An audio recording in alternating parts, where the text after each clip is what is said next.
yang telah menjadikan kita orang-orang Islam.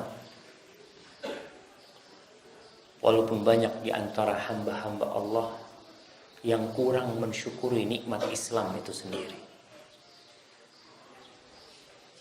Berapa banyak di antara kaum muslimin yang tidak bangga menjadi orang Islam. Bahkan terkadang malu untuk menampakkan keislamannya.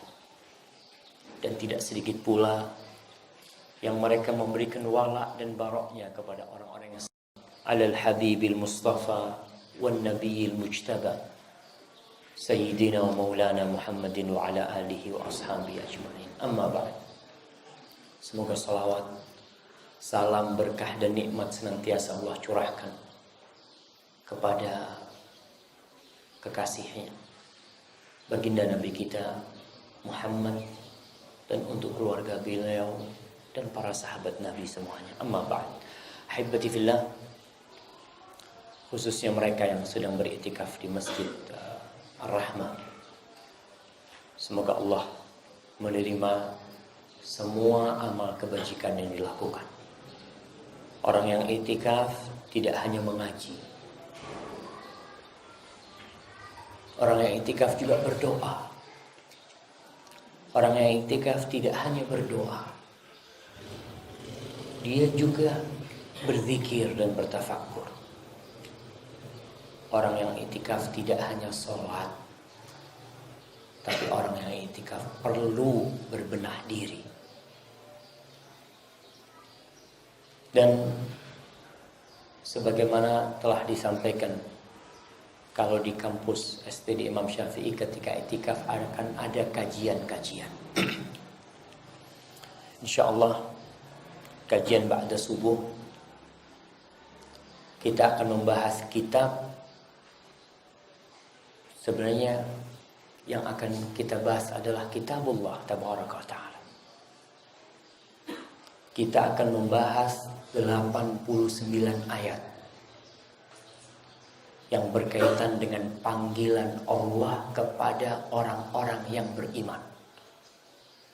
Allah mengatakan ya ayyuhalladzina amanu sebanyak 89 kali di dalam Al-Qur'an Al-Karim.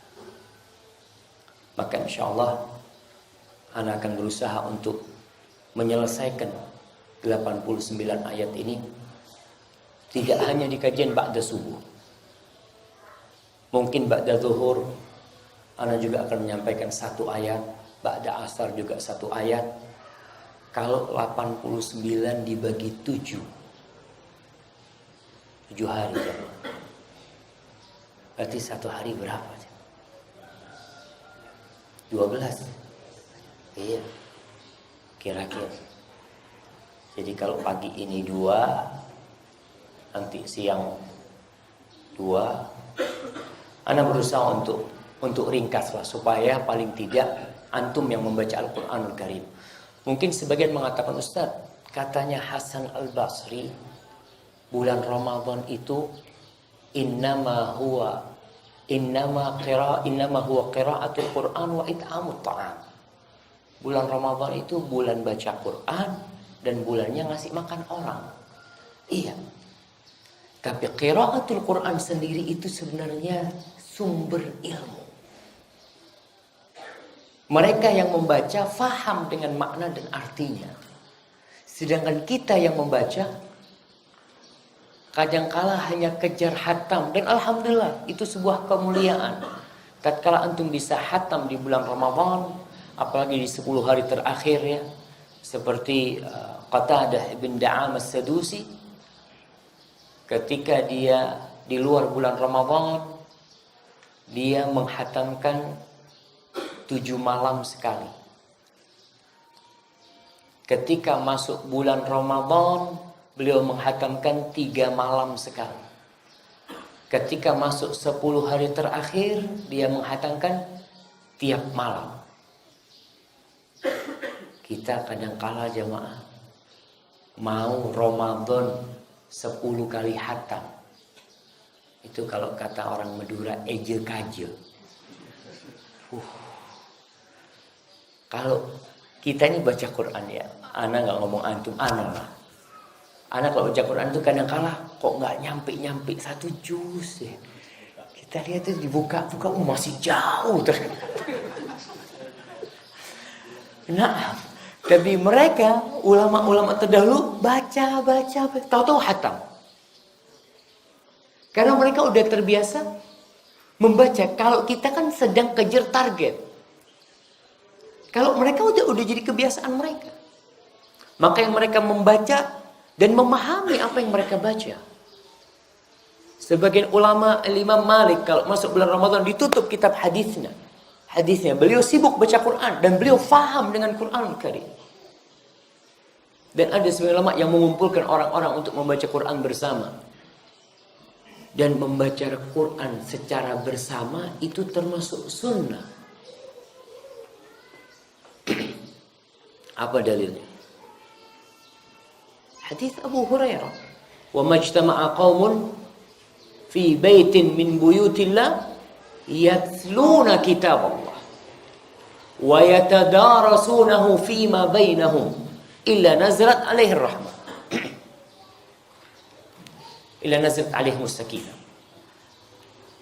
Dan tidaklah satu kaum yang berkumpul di rumah Allah lalu mereka membaca kitab Allah. Makanya ketika antum baca sendiri capek, antum bikin halaqah. Ya udah kenal 3 orang, 5 orang, bikin halaqah, satu yang paling bagus hafalannya disuruh memperbaiki yang lainnya. Dan ketika ada ayat-ayat yang penting berhenti, jelasin.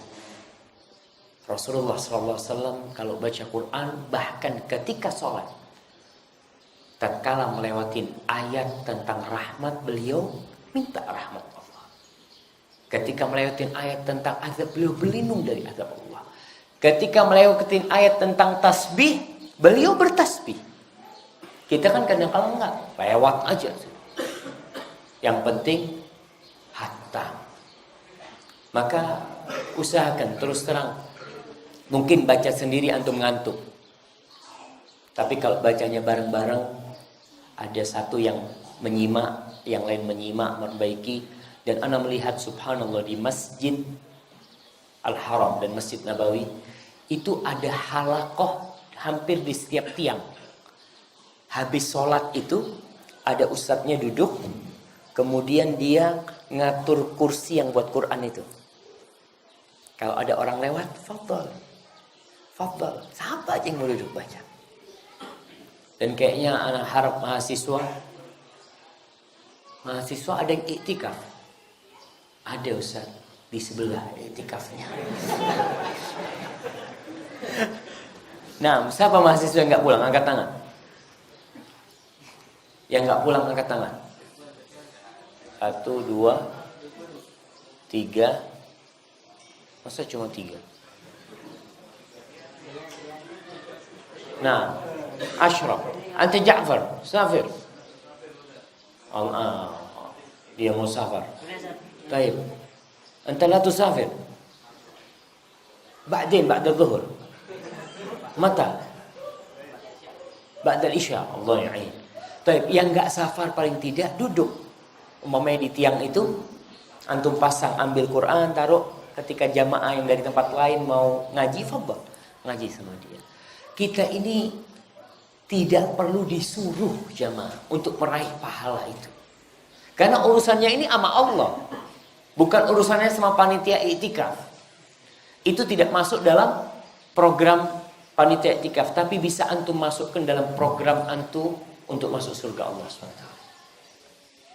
Kata Rasul SAW, khairukum man ta'allama al-Quran wa 'allamahu. Orang yang terbaik di antara kalian adalah orang yang belajar Al-Quran dan mengajarkannya. Rasulullah SAW pernah mengatakan, ayyukum yuhibbu ayyatiya fi kulli yawmin ila al-aqiq aw ila bathan fayati binaqataini kaumawain. Siapa di antara kalian, kata Nabi alaihi salatu wasallam, yang suka, yang ingin tiap hari berangkat ke Bathan atau ke Aqiq, itu dua pasar onta yang terkenal di Madinah. Berangkat ke sana tiap hari, pulang bawa dua onta yang gemuk. Binaqataini kamawaini fi ghairi ithmin wala qati'atir rahim. Dia bawa dua onta itu tanpa dosa dan tanpa memutuskan silaturahim. Halal dia bawa itu. Dua onta jemaah. Satu onta kalau harganya 25 juta. Tiap hari antum dapat untung 50 juta. Kata Rasul, kata para sahabat, ya semuanya ingin ya Rasulullah SAW. Terus bagaimana caranya agar mendapatkan dua ekor onta itu? Kata Nabi SAW, kalian datang ke masjid, kalian baca satu ayat atau dua ayat, maka dua ayat lebih baik dari dua ekor onta. 3 ayat lebih baik dari 3 ekor onta. Dan sebanyak ayat yang dia baca, yang dia ajarkan, maka itu lebih baik dari jumlahnya onta-onta. Dia baca dan dia ajarkan. Maka ini kesempatan untuk mengajarkan Al-Quran bagi para mahasiswa duduk atau yang sudah punya bacaan ngaji. Fadhol. Malam hari mungkin ba'da tarawih setelah kajian bikin halaqah. Dan itu tidak membatalkan iktikaf antum. Sebagaimana kajian kita pagi ini tidak mengurangi pahala iktikaf antum. Dan semoga itu menambah pahala ketika antum beriktikaf. Baik. Berkaitan dengan 89 ayat ini, Syekh Abu Bakar Al-Jazairi rahimahullahu ta'ala, beliau telah menyusun sebuah kitab dengan judul Nida'atur Rahman li Ahlil Iman. Nida'atur Rahman li Ahlil Iman. Artinya panggilan-panggilan Allah Ar-Rahman kepada orang-orang yang beriman. Yaitu tentang tafsir ya ayyuhalladzina amanu. Kalau kita melihat 89 ayat ini, dimulai dengan panggilan tentang adab, tentang etika. Etika kepada siapa? Kepada Rasulullah SAW.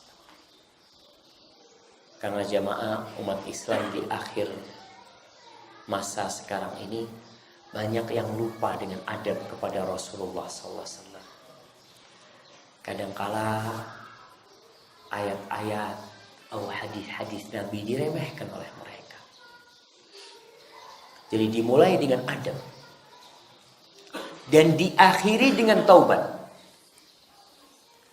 Dimulai dengan firman Allah di surat Al-Baqarah ayat 104, ya ayyuhalladzina amanu la taqulu ra'ina wa qulu anzurna wasma'u walil kafirina adzabun alim. Ini di surat Al-Baqarah ayat 104. Dan diakhiri dengan firman Allah, ya ayyuhalladzina amanu tubu ilallahi taubatan nasuha. Ini di surat apa jemaah? Di surat At-Tahrim. Ya. Di surat At-Tahrim ayat 8. Jadi ingat, dimulai dengan Al-Baqarah. Di surat Al-Baqarah ini ada 11 ayat yang bunyinya ya ayyuhalladzina amanu. Karena surat itu panjang. Di surat At-Tahrim Allah mengatakan ya ayyuhalladzina amanu tubu ilallahi taubatan nasuha. Kita akan membahas yang pertama. Allah mengatakan ya ayyuhalladzina amanu, wahai orang-orang yang beriman. Panggilan dengan wahai itu mengandung unsur agar yang dipanggil memperhatikan. Dan panggilan ini khusus sebagai bentuk cinta orang yang memanggil. Dipanggil kau, ya ayyuhalladzina amanu. Siapapun orangnya. Oleh karena itu, Abdullah bin Mas'ud radhiyallahu taala anhu, dia pernah berwasiat mengatakan, idza sami'ta ya ayyuhalladzina amanu, kalau engkau mendengar, ya ayyuhalladzina amanu, wahai orang-orang yang beriman, fa'ar'iha sam'ak au fa'airha sam'ak. Kalau kau dengar ya ayyuhalladzina amanu, maka pasang pendengaranmu. Bahasa Jawanya rungokno. Soalnya kadangkala orang tua, anak rasakan, anak kadangkala manggil anak, dia kayak nggak dengar. Atau dipanggil masih tetap main. Mamanya anak panggil, Jabir. Iya, Pak. Iya, anak tunggu, kok nggak datang. Iya. Katanya iya. Padahal ketika dipanggil, itu yang memanggil ingin dia segera datang. Maka Abdullah bin Mas'ud mengatakan, fa'ar'iha sam'ak au fa'airha sam'ak. Pinjamkan pendengaranmu. Kalau kau sedang mendengarkan banyak hal, maka sekarang pendengaranmu kau fokuskan untuk yang memanggilmu nih. Kenapa? Kata Abdullah bin Mas'ud, di situ ada banyak kebaikan. Imma khairun tu'mar bih, wa imma syarrun tunha an. Ketika dipanggil ya ayyuhalladzina amanu, di balik panggilan itu, yang pertama, mungkin ada kebaikan yang engkau hendak disuruh berbuat baik itu. Atau ada kejahatan yang engkau sedang diwanti-wanti agar tidak terjebak di dalamnya. Pokoknya kalau antum baca ya ayyuhalladzina amanu yang 89 ini insyaallah kita hidup tentram dan damai. Karena semua itu adalah aturan-aturan yang Allah bikin, yang Allah turunkan untuk kita, untuk kebaikan kita. Baik, kita masuk kepada yang pertama. Wahai orang-orang yang beriman, la taqulu ra'ina. Wahai orang-orang yang beriman, kalian jangan mengatakan ra'ina. Kenapa? Ra'ina ini sebenarnya artinya bagus. Tolong perhatikan kami. Minar ri'ayah. Tapi ternyata ra'ina ini memiliki makna lain. Yang makna itu buruk. Orang-orang Yahudi yang berada di kota Madinah, kadangkala Nabi SAW jalan ya, pergi, dipanggil sama mereka, ya Muhammad ra'ina, ra'ina Muhammad. Kalau kau mau ngasih tahu kita ra'ina. Ternyata makna lain dari ra'ina ini minar ru'una, bimakna al-hamaqah. Makna lain dari ra'ina ini dari asal kata ru'una yang artinya kebodohan, yang artinya keburukan, yang artinya kerusakan. Orang-orang Yahudi ketika menggunakan kalimat ra'ina, yang dia maksudkan adalah makna yang buruk. Oleh karena itu orang-orang beriman dilarang untuk menyerupai orang Yahudi. Kalau kau beriman, kau jangan ngomong ra'ina. Di sini jemaah, kadangkala bahasa Arab itu satu kata memiliki banyak arti. Dan kita berusaha kalau ngomong itu, apalagi ngomong sama orang yang awam ya, ucapan kata-kata yang tidak salah ditafsirkan. Kalau memang maknanya banyak. Seperti contoh, orang namanya Hamim. Dulu waktu kita ikut daurah ke Madinah di Al-Irsyad Salatiga, itu ada peserta daurah namanya Hamim. Kata Ustaz, Hamim, limadha sammaka abuka Hamiman? Nar Hamim. Hamim itu panas sapi. Padahal Hamim memiliki makna lain yang bagus. Apa kata Allah? Sama-sama dalam Al-Quran Karim. Ada kalimat hamim ini. Hamim bermakna api atau air yang panas. Dan makna lainnya adalah sahabat yang karim, yang dekat. Idfa' billati hiya ahsan fa idzal ladzi bainaka wa bainahu adawatun ka'annahu waliyyun hamim. Baik, hamim yang artinya air yang panas. Di mana? Baina hamimin. Kaifal ayat? Masya Allah. Yalla ya syabab, a'inuna.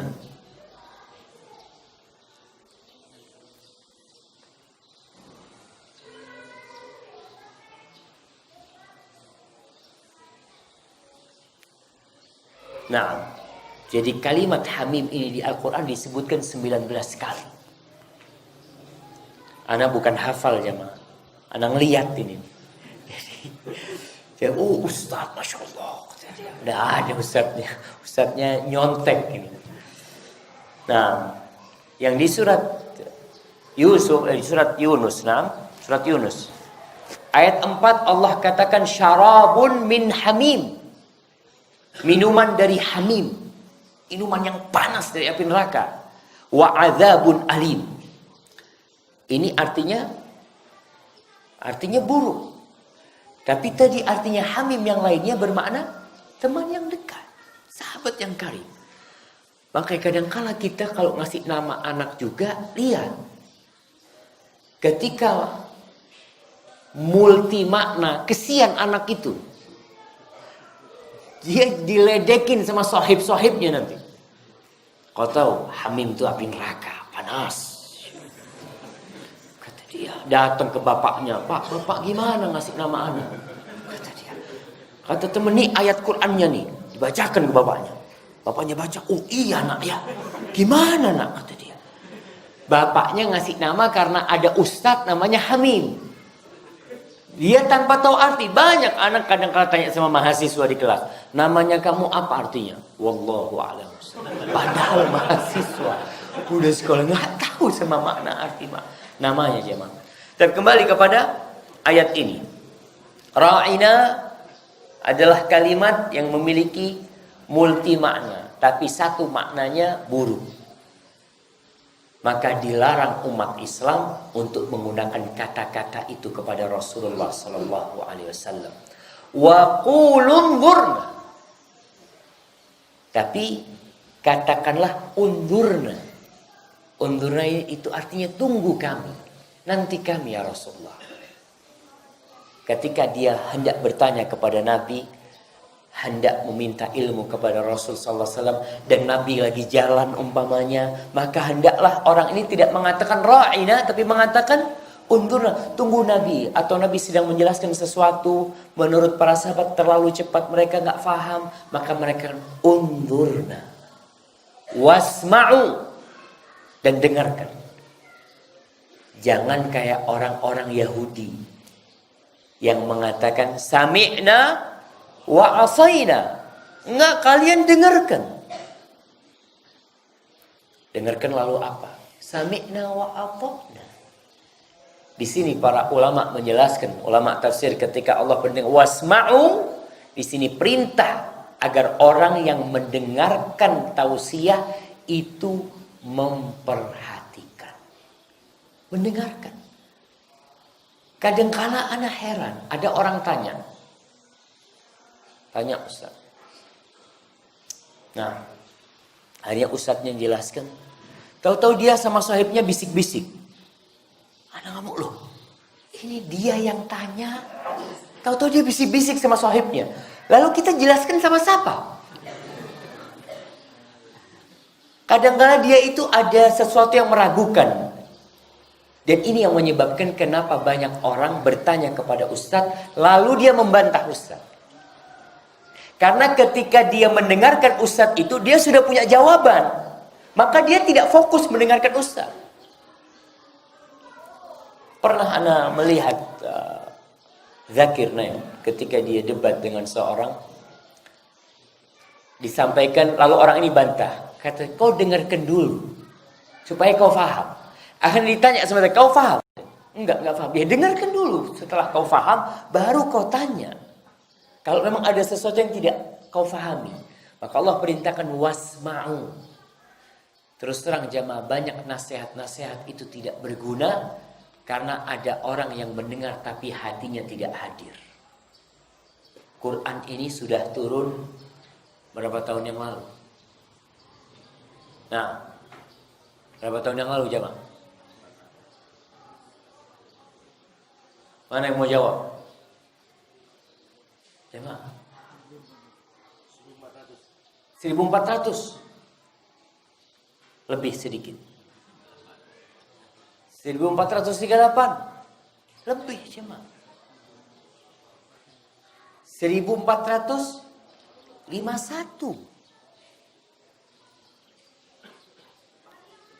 kan tambah 13 jemaah. Rasulullah SAW 13 tahun di Mekah, Quran udah turun tuh.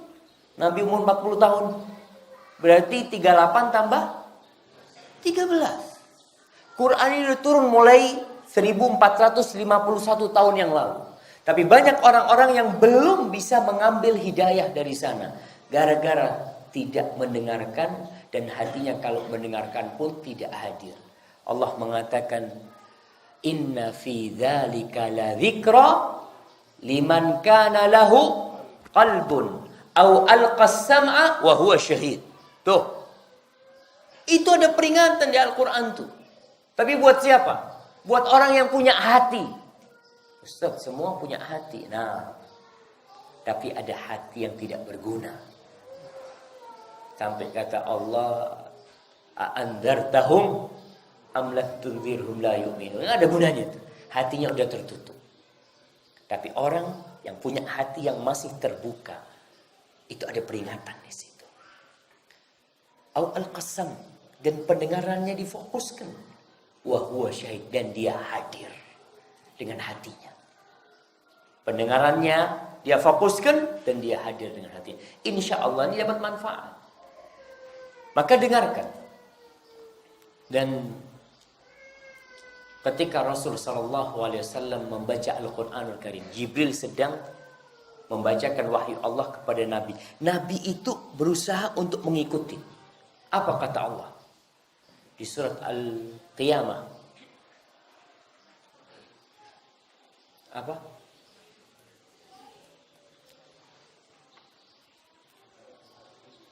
Jamaah.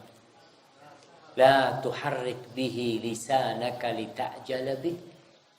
Inna alaina jam'ahu wa qur'ana. Fa idza qara'nahu fattabi' qur'ana. Thumma inna alaina bayana. Ketika dibacakan Rasul sallallahu alaihi wasallam itu kepingin mengulangi yang dibacakan Jibril karena takut nggak hafal, takut hilang, maka diperintahkan untuk menyimak. Kau dengarkan, kau nanti langsung hafal sudah itu. Makanya kalau khutbah Jumat orang disuruh dengerin, fokus. Kalau dia ngobrol sama sahibnya, kadangkala khotib Jumat mengatakan satu kata-kata yang dia nggak paham, lalu dia tanya sama sahibnya, apa artinya? Itu udah kehilangan dia tuh banyak ilmu tuh. Dan sebagian orang datang khutbah Jumat, masya Allah, sebelum dia termasuk orang yang awal datang ke masjid, kemudian cari tiang. Ini jamaah belum pada datang. Tahu-tahu dia marah-marah. Dia marah-marah, katakan, ini masjid gimana? Baru pertama saya lihat sholat Jumat kayak gini. Gak ada khutbahnya, kata dia. Tahu-tahu qomat, kata dia. Pak, bapak tidur dari tadi pagi. Jadi dia itu datang wiritan tidur, bangun waktu qomat. Sehingga ketika dia bangun kan dia lihat, ini masjid apa ini, kata dia. Dan sebagian orang ketika tidur dikatakan, bapak tidur, katanya, enggak, saya enggak tidur. Ya wajar memang. Orang tidur tuh mati. Makanya nggak sadar banyak orang-orang jemaah yang merasa tidak tidur. Ashabul Kahfi 309 tahun, bayangkan. 309 tahun. Ketika bangun apa kata mereka? Berapa hari kau tidur? Ya, yaum atau ba'dul yaum. Sehari atau setengah hari, sebagian hari. Sampai kayak gitu. Maka ingat, ya kalau ngantuk berdiri, ambil wudu.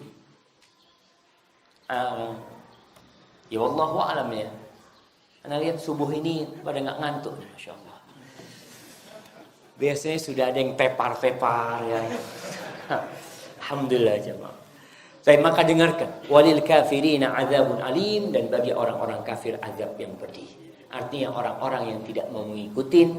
Ini kan panggilannya ya ayyuhalladzina amanu. Jadi orang beriman jangan jadi seperti orang kafir, jangan jadi seperti orang Yahudi, jangan seperti mereka yang tidak mau melaksanakan perintah Allah SWT dan tidak mengatakan sami'na wa ata'na. Ayat kedua di surat Al-Baqarah ayat 153. Allah mengatakan ya ayyuhalladzina amanu ista'inu bis-sabri was-salah innallaha ma'as sabirin. Yang kedua Allah mengatakan wahai orang-orang yang beriman, minta tolonglah kalian dengan bersabar dan dengan mendirikan salat. Sesungguhnya Allah bersama orang-orang sabar. Bayangkan kita disuruh minta tolong, caranya gimana? Dengan salat. Dengan sabar yang pertama, yang kedua Allah sebutkan salat. Kesabaran ini jamaah, ada kesabaran di awal, ada kesabaran di akhir. Orang yang bersabar di awal, insya Allah di akhir hidupnya nikmat. Karena nanti di akhir ada kesabaran yang tidak berguna. Allah mengatakan, isbiru aw la tasbiru, kepada penghuni neraka. Kalian mau sabar atau nggak sabar, kalian akan diazab di sana. Tapi kesabaran yang terakhir itu pahit. Maka kesabaran yang pertama itu walaupun pahit tapi akhirnya manis. As-sabru kas-sabir. Murrun fi madaqatihi lakin awaqibuhu ahla minal asal. Sabar itu seperti sobir. Sobir itu jamaah jadam. Antum tahu jadam? Siapa yang pernah minum jadam? Antum kalau kepingin tahu jadam ini, di Jember ada toko namanya Toko Surabaya. Apa? Nah, jual jamu ada mungkin jadam. Antum coba, oh sabar itu kayak gini, antum supaya tahu. Kayak gitu, pahit. Pahit jamaah. Makanya orang kadang-kadang berani minum yang pahit. Dia minum yang pahit itu karena dia takut dengan pahit yang di akhir. Seperti itu orang yang sekarang kalau makan gula hati-hati. Minum teh, enggak lah aku sekarang enggak pakai gula. Karena dia daripada sabar nanti tatkala kena gula, lebih baik sabar sekarang. Karena ada orang-orang yang sabarnya udah telat. Bapak kok enggak pakai gula Pak, kata dia. Iya, enggak boleh sama dokter. Kenapa? Saya sudah kena diabetes. Dan kaki saya sudah mulai membusuk. Dan kata dokter mungkin akan diamputasi. Sabar yang terakhir gak nyaman jemaah. Antum sabar terakhir itu terpaksa sabarnya. Tapi kalau sabar pertama itu kan pilihan antum. Antum kan udah ngatur nih kayak hidup antum momennya. Begitu pula kita akan menghadapi kehidupan di hari akhir. Kita nanti memang, ya kalau orang masuk neraka, isbiru aw la tasbiru, terserah antum mau sabar, nggak mau sabar, kalian akan dapat azab itu. Tapi kita bisa di dunia ini bersabar. Dan sabar itu, ada sabar terpaksa, ada sabar pilihan. Sabar pilihan itu sabar melaksanakan perintah Allah, dan sabar menjauhi larangan Allah. Itu pilihan. Tapi sabar terpaksa ya antum mobilnya ditabrak. Pak, minta maaf Pak. Ya udah mau gimana sudah, takdir sudah. Ya sudah mau gimana? Dia mau nggak mau bersabar. Nggak ada pilihan. Orang yang sakit, anaknya meninggal dunia, dia sabarnya terpaksa. Tapi tatkala diperintahkan puasa, puasa ini bulan sabar. Kita ini sekarang berada di bulan sabar. Maka alhamdulillah kita dengan puasa orang dilatih kesabaran. Yang mau marah-marah dilatih dia supaya tidak marah-marah. Inni so'im, bayangkan. Orang yang puasa ketika diajak berantem, dia mengatakan inni so'im di lisannya atau di hatinya? Dua-duanya. Ada yang mengatakan sebagian ulama di lisannya kalau puasa fardu, puasa wajib, kan nggak ada riya. Kalau puasa wajib kan nggak ada riya. Maksudnya semua pada puasa Ramadan nih. Katakan ini shaim, aku puasa nih. Aku puasa nih, nanti habis tarawih nggak apa-apa kalau mau. Bukan kayak gitu. Dia itu melatih kesabaran, ya tidak ditahan. Ini shaim, aku puasa, aku orang puasa itu harus melatih kesabaran. Tidak mau diajak berantem. Ketika puasa sunnah, sebagian ulama mengatakan ketika dia diajak berantem dalam kondisi puasa sunnah, hendaklah mengatakan ini shaim dalam hatinya. Supaya tidak riya. Karena ini sunnah. Kalau wajib ya semuanya pada puasa. Ini perkataan ulama tentang sabar dalam puasa itu ya. Dilatih kesabaran, dilatih lapar, dilatih haus ya. Kadangkala antum lihat Masya Allah. Sekarang nih kalau antum ke kampus Jember. Habis asar. Jangan habis asar, habis zuhur lah. Antum lihat warung-warung itu pada tutup. Separuh tutupnya. Jadi dikasih kain gitu jangan. Kalau antum lihat bawah itu banyak kaki yang itu orang-orang yang tidak sabar. Ramadan itu bulan kesabaran 29 atau 30 hari. Kau silahkan makan minum memuaskan syahwatmu yang halal selama 330 hari. 30 hari tolong ditahan. 30 hari. Nggak banyak. Makanya Allah katakan ketika mewajibkan puasa ini, apa kata Allah? Ayyaman ma'dudat. Terbilang, terhitung. Seperti ini, seperti ini, seperti ini. Yang terakhir seperti ini. 30 atau 29 hari kata Rasulullah SAW. Maka dilatih kesabaran kita di sini. Ada orang yang mengatakan, Ustadz, ketika dia tanya, dia punya masalah, dia mengatakan, Ustadz tolong nasihatnya jangan sabar. Subhanallah. Iya, ana rasa ini sesuatu yang nggak benar. Inilah kunci kesuksesan hidup. Sabar. Dan kita disuruh minta tolong dalam semua kondisi dengan apa? Dengan bersabar. Kau bersabar sekarang, insya Allah besok kau bahagia. Yang di rumah tangganya ada masalah, yang di pekerjaannya ada masalah, yang di kuliahnya ada masalah, sabar kuncinya. Ketika kau sabar, insya Allah. Bani Israel, Allah menangkan atas Fir'aun. Karena apa? Karena apa jemaah? Karena mereka melawan Fir'aun? Lah. Bima sabaru kata Allah. Kemudian orang-orang yang masuk surga karena apa?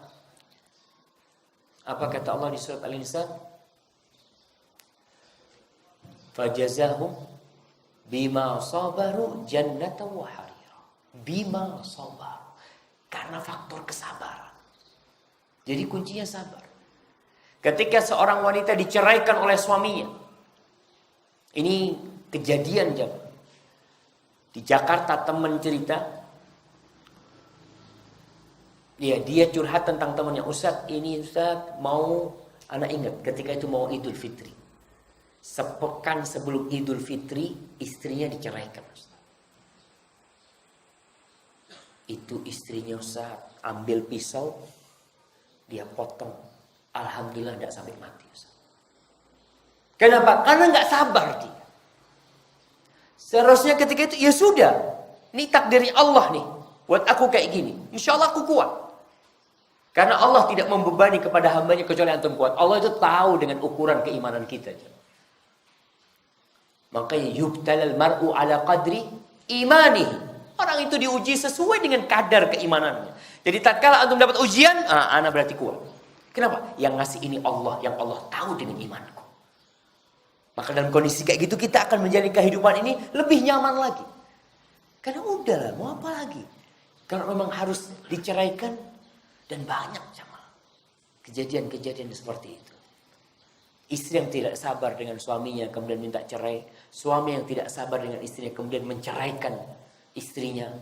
Gara-gara masalah yang remeh sekali. Masalahnya suami datang ternyata sahur belum ada. Kayak umpamanya pulang dari Qiyamul Lail. Pulang ke rumahnya. Cepet-cepet nih, tinggal setengah jam. Bang, ternyata nasinya nggak dipencet. Kan kadang masak pakai rice cooker. Ternyata nggak kepencet tuh. Berarti kan nggak ada nasi. Allah, engkau cerai sudah. Urusannya. Karena nggak sabar dengan masalah seperti itu, dia ceraikan suami istrinya. Ini kan masalahnya dia nggak tahan gitu. Ya sudah, takdir Allah, terima. Nggak mungkin istri itu sengaja. Nggak mungkin, anak yakin lah jemaah. Nggak mungkin istri mau nyoba kesabaran suaminya, mau coba. Nggak ada. Yang ada berantem tuh nantinya. Maka dengan kesabaran kita minta tolong. Apa saja masalahnya. Dengan siapa, dimanapun kau berada, bersabar. Dan Nabi SAW ketika diganggu. Ingat ketika pembagian harta rampasan perang Hawazin. Lalu datang Dzul Khuwaisirah At-Tamimi. Mengatakan, "I'dil ya Muhammad, fa innaka lam ta'dil." Adillah kau Muhammad. Kau tuh enggak adil tuh. Pembagian kayak apa nih? Rasul SAW begituin jemaah. Faman ya'dil illa ma'adil. Siapa yang bisa adil kalau aku enggak adil, kata Rasul. Tapi bagaimana Nabi SAW bersabar? Beliau langsung mengingat Nabi Musa alaihissalam. Laqad udhiya Musa bi akthar min hadha fasabar. Nabi Musa sudah disakiti lebih buruk dari ini dan dia sabar. Artinya minta tolongnya sama apa? Ya sama sabar. Dan sabar tidak pernah mengeluh sama antum. Pak, masa saya terus yang jadi korban? Nggak ada. Sabar tuh nggak pernah ngeluh. Dia selalu antum sabar, dia temenin antum terus. Baik, bis sholat, bis sabri was sholat. Sabar dan sholat. Sholat ini juga termasuk sarana untuk sabar. Antum punya masalah apa aja, sholat sudah. Dapat berita buruk, ambil wudhu. Lamparkan sejadahnya. Allah. Aisyah menceritakan bahwasanya Rasulullah SAW kana idza hazabahu amrun laji'a ila shalah. Kalau beliau lagi punya masalah, dirudung permasalahan, kemana larinya? Beliau berlari ke sholat. Larikan ke sholat. Dan antum bisa bayangkan jamaah. Orang itu ketika ambil wudhu ya. Masya Allah, ana pernah baca seorang alim ulama, wudhu itu sampai pucat kulitnya. Sama sahib dia ditanya, kau kenapa sampai pucat? Kata dia, aku takut aku mau berjumpa dengan Allah yang dia tahu dengan dosa-dosa aku, kata dia. Dia sampai kayak gitu. Sholat ini kan kita mau jumpa sama Allah, bermunajat sama Allah. Ketika kau katakan Allahu Akbar, selesai. Allah Maha Besar. Enggak ada permasalahan yang besar. Ketika antum letakkan kening antum di bumi dan antum mengatakan Subhana Rabbiyal A'la, antum seakan-akan berbisik kepada bumi, tuh Allah yang di atas langit mendengar antum. Apa terus yang ditakutkan? Apa yang antum khawatirkan? Permasalahan apa yang besar ketika antum memiliki Rabb yang lebih besar dari segala-galanya? Maka dengan sholat, antum gerakan sholat itu ikutin, baca Al-Fatihah. Ketika antum sampai itu, iya itu ada tasydidnya itu antum baca. Ya Allah, hanya kepadamu kami beribadah, hanya kepadamu kami minta tolong. Kemudian ingat di akhir ayat ini Allah katakan innallaha ma'as sabirin. Allah mencukupkan di sini dengan sabar. Allah bersama orang-orang yang sabar. Allah tidak mengatakan bersama orang-orang yang sholat. Karena sejatinya sholat itu termasuk dari kesabaran. Sabar dalam melaksanakan ketaatan. Allah mengatakan wa'mur ahlaka bis-shalah wastabir 'alaiha. Tuh, suruh keluargamu sholat dan kau sabar melaksanakan sholat itu, dan kau sabar menyuruh keluargamu sholat. Jadi sholat sejatinya di situ mengandung unsur kesabaran, tapi sholat ini kan ada gerakannya. Kalau sabar ada gerakannya enggak, jemaah? Yang ada diem, tapi ada gerakan yang menunjukkan antum tidak sabar. Gerakan seperti apa? Tadi orang ambil pisau, dia sayat tangannya. Ada orang yang menyobek-nyobek bajunya. Ada orang yang lagi marah, nggak sabar, gelas, piar. Insya Allah. Itu gerakan yang menunjukkan kepada tidak sabar. Tapi sabar sendiri nggak ada gerakannya. Sholat kelihatan. Maka Allah perintahkan kita untuk menyuruh keluarga kita sholat dan bersabar melaksanakan sholat itu sendiri. Hadza wallahu a'lam bishawab. Itu yang bisa kita kaji pada kesempatan kali ini.